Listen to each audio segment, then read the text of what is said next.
tandaan na kapag nilalagyan natin palagi ng kamatis, yung ating mga lutuin, just make sure na nalutong mabuti ang ating mga kamatis para hindi siya umasim kaagad.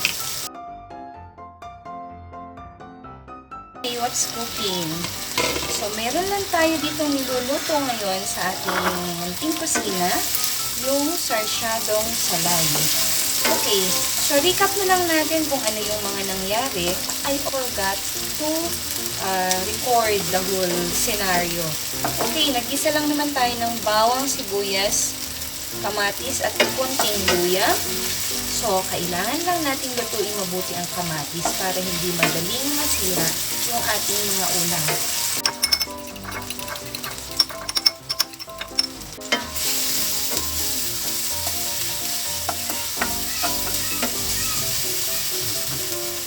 Nicely done. So, yung kanyang kulay, kumulay na siya sa ating oil.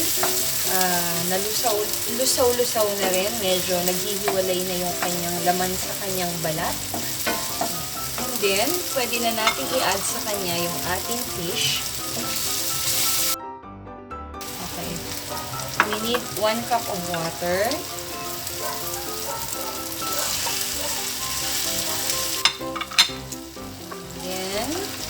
Let's add yung ating water. Add lang tayo ng pamintang durog. Yan. And then, 1 tablespoon of patis. And then after that, i-add na natin yung ating, siguro, nag-add ako ng at least 2 tablespoons of water dito sa ating egg.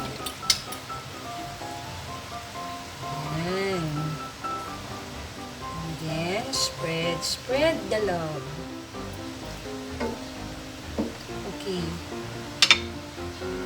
Let it simmer for mga 3 minutes to be exact naman. Kasi yung ating fish naman is fried na. So, kailangan lamang natin na palasahin yung sabaw sa kanya. Okay, so napakadali lang po ng pagluluto ng sarciadong isda. Kung nagustuhan mo yung video natin for today, like, share, and subscribe na rin dun sa ating. So, let's check. Let's check. Ayan. So, eto na yung ating sarciadong salay. Isdang salay. Kailangan lang, galaw-galawin natin yung base niya para hindi siya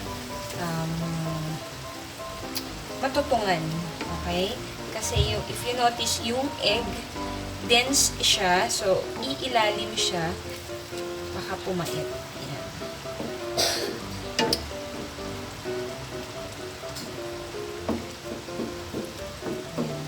So, hinaan natin ng konti yung apoy, and then tikman lang natin yung ating sabaw. Ito na yung ating napakadaling lutuin na sarciadong isdang salay. Bye! Walang masyadong pampalasa. Tama na yung salt, tama na yung pepper and basta kailangan kumpletuhin mo lang siya ng bawang, sibuyas, luya. Okay, so plating na tayo. Plating is done!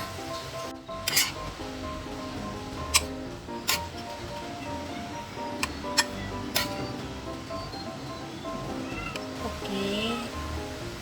Thank you for watching! Okay, ito na ang ating sarciadong isda. Like this video, share, subscribe, and push the notification bell down below para updated sa ating mga bagong video recipe. Okay? Thank you for watching! Bye-bye! Please push the notification bell below to get more updates on my channel. Bye and thank you for watching!